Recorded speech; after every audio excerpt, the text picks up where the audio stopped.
Hello students, ছাত্রমিত্র mathematics. এখন আমরা solve করছি নবম শ্রেণী কোষে দেখি 14 3 দাগের অঙ্ক।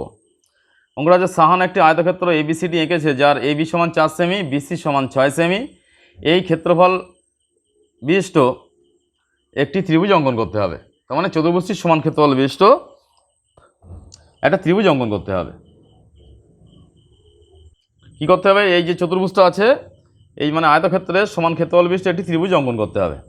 তাহলে আমরা প্রথমে কি করব, খাতার উপরে এই যে বাহুগুলো দেওয়া আছে, বাহুগুলো পরস্পর এঁকে নেব। এবি সমান 4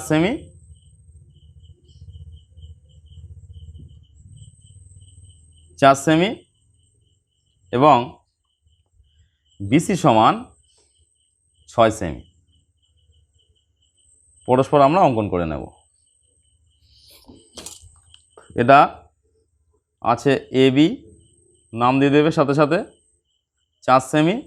এটা আছে বিসি 6 সেমি। এবারে স্কেলের সাহায্যে নিচে একটা বড় সরলরেখা আমরা এঁকে নেব। যেহেতু আয়তক্ষেত্র অঙ্কন করতে বলা হয়েছে, সুতরাং এখানে একটা 90 ডিগ্রি কোণ অঙ্কন করতে হবে আগে। তাহলে এই বিন্দুতে ধরে এখানে একটা বৃত্তচাপ অঙ্কন করলাম। 90 ডিগ্রি কোণ আঁকার যে সিস্টেম আছে, সেই সিস্টেমটা অবলম্বন করছি। একই মাপ নিয়ে দুটো পরস্পর কাটতে হবে এই বৃত্তচাপের উপরে। তারপরে উপরের দিকে একটা বৃত্তচাপ হবে এখানে ধরে, আর একটা বৃত্তচাপ এখানে এর গায়ে আঁকতে হবে। এবার আমরা স্কেলের সাহায্যে এটা যোগ করে দিলে আমরা 90 ডিগ্রি কোণ পেয়ে যাব। কেন 90 ডিগ্রি আঁকলাম? কারণ আয়তক্ষেত্রের প্রতিটা কোণ 90 ডিগ্রি হয়, এই জন্য। এবারে আমরা 6 সেমি বাহুটা নিচের দিকে নেব, বড় বাহুটা নিচের দিকে নেব। 6 সেমি, এটার নাম কি হবে তাহলে? বিসি।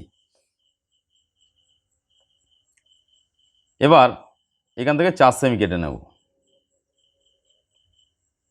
এখান থেকে 4 সেমি কেটে নিলাম। এটার নাম তাহলে কি হলো? এ। এটা 6 সেন্টিমিটার, এটা 4 সেন্টিমিটার। যেহেতু আয়তক্ষেত্রের বিপরীত বাহুগুলো পরস্পর সমান হয়, সুতরাং বিসি বাহুটার মাপ আর একবার নিতে হবে। নিয়ে এখানে ধরে এটা কেটে নিলাম বিসি বাহু। এবার এবি বাহুটার মাপ নিতে হবে, কারণ এবি বাহু সমান করে এখানে আয়তক্ষেত্রটা হবে। আমরা যোগ করে দেব পরস্পর। এবি বাহু আমরা যোগ করলাম।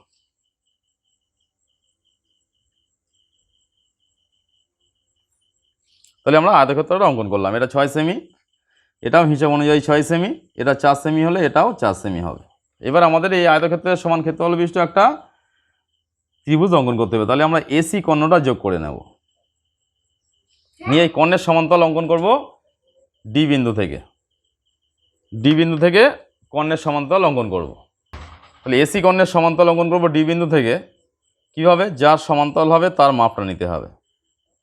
নিয়ে ডি বিন্দু থেকে একটা বৃত্তচাপ এখানে অঙ্কন করলাম। এবার যেহেতু এই দিকে হচ্ছে সমান্তরালটা, তাহলে ওপরের বাহুটার মাপ নিতে হবে। নিয়ে এখানে ধরে আর একটা বৃত্তচাপ এই বৃত্তচাপের সাথে টাচ করে দিলাম। এবারে সমান্তরালটা অঙ্কন করে নিই। ডি বিন্দুর সাথে এই যেটা ছেদ করেছে এখানে যোগ করে দিতে হবে। এবারে এটার নাম দিচ্ছি আমি ই বিন্দু। ই বিন্দুর সাথে এই বিন্দুটা যোগ করলে আমরা ত্রিভুজ পেয়ে যাব।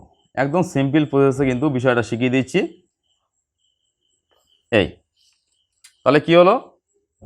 অতএব দিয়ে লিখতে হবে আয়তক্ষেত্র, একটা চিত্র দেবে মানে ছোট আয়তক্ষেত্রের, দিয়ে A B C D equals to ত্রিভুজ এ বি ই। তাহলে আমরা এখানে আয়তক্ষেত্রের সমান ক্ষেত্রফল বিশিষ্ট ত্রিভুজ এ বি ই অঙ্কন করলাম। তাহলে কত সহজ পদ্ধতিতে দেখো আমরা এই জ্যামিতিটা সম্পন্ন করলাম। তাহলে এইভাবে সহজ পদ্ধতিতে শিখতে গেলে, জানতে গেলে কী করতে হবে? আমাদের চ্যানেলে থাকতে হবে। আর আমাদের চ্যানেলে থাকতে গেলে কী করতে হবে? ছাত্রমিত্র অ্যাপটা ইনস্টল করতে হবে। তাহলে তোমার ক্লাসের সমস্ত অঙ্কের সমাধান এই অ্যাপের মধ্যে থেকে পরস্পর পেয়ে যাবে।